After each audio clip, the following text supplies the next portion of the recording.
बिस्मिल्लाहिर्रहमानिर्रहीम। हज़रत सैयदना अबू इसहाक़ इब्राहीम ख़वास अलैहि रहमतुर्रज़ाक़ फरमाते हैं, मैं मक्का के रास्ते में अकेला ही चला जा रहा था कि रास्ता भूल गया। 2 दिन और 2 रातें चलता रहा, यहाँ तक कि शाम हो गई। वज़ू के लिए मैं परेशान हुआ क्योंकि पानी मौजूद ना था। चांदनी रात थी कि अचानक मैंने एक हल्की सी आवाज़ सुनी। कोई कह रहा था, ए अबू इसहाक़, मेरे करीब आइए। मैं उसके करीब गया तो देखता हूँ कि वो साफ सुथरे कपड़ों में मलबूस एक खूबसूरत नौजवान है। उसके सर के करीब 2 मुख्तलिफ रंग के खुशबूदार फूल पड़े हैं। मुझे इससे बहुत ताज्जुब हुआ कि इस बयाबान में इसके पास फूल कहाँ से आए, हालांकि ये रेत पर पड़ा है और हरकत भी नहीं कर सकता। उसने मुझे मुखातिब करते हुए फरमाया, ए अबू इसहाक़, मेरी वफ़ात का वक्त करीब आया तो मैंने अल्लाह अज़्ज़ा वजल से सवाल किया कि मेरी वफ़ात के वक्त अपने औलियाए कराम रहमहुल्लाह ताला में से किसी वली की ज़ियारत करवा दे। तो एक आवाज़ आई कि अभी तेरी वफ़ात के वक्त तुझे अबू इसहाक़ ख़वास की ज़ियारत होगी। मुझे यकीन है कि वो आप ही हैं और मैं आपका मुंतज़र था। मैंने दरियाफ्त किया, ए मेरे भाई, तेरा क्या मामला है? उसने जवाबन कहा, मैं अपने घर वालों में इज्जत और आसूदगी की ज़िंदगी बसर कर रहा था कि मुझे एक सफ़र दरपेश हुआ।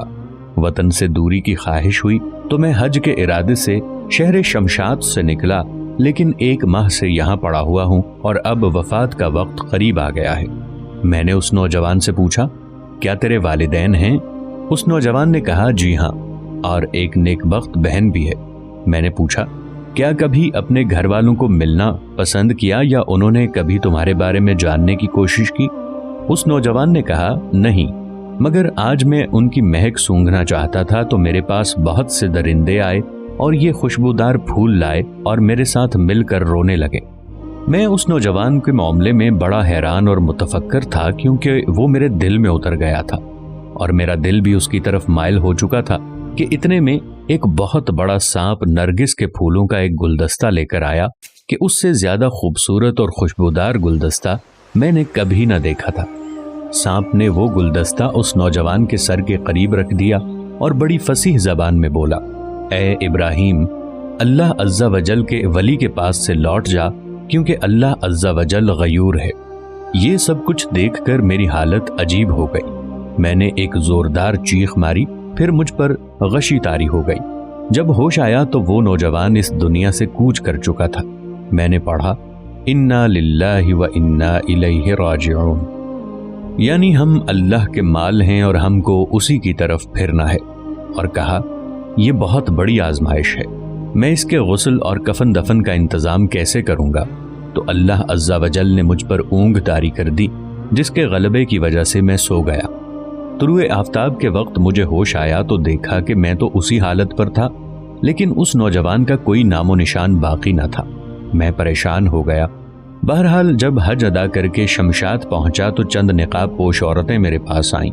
उनमें सबसे आगे एक लंबे बालों वाली औरत थी जिसके हाथ में एक छागल थी और वो मुसलसल अल्लाह अज़्ज़ा वजल का जिक्र कर रही थी। जब मैंने उसको गौर से देखा तो उन तमाम औरतों में से उसके अलावा किसी औरत को उस नौजवान के मुशाबे न पाया।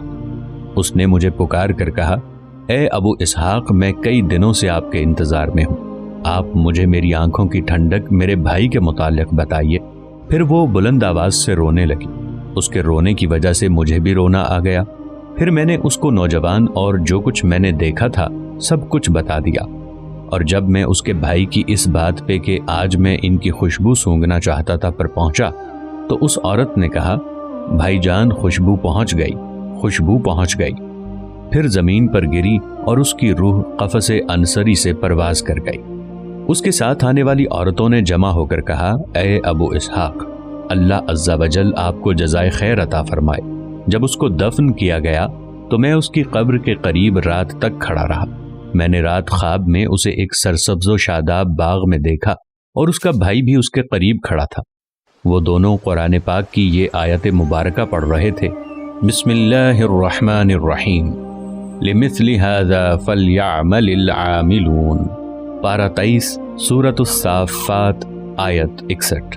तर्जुमा, ऐसी ही बात के लिए कामियों को काम करना चाहिए।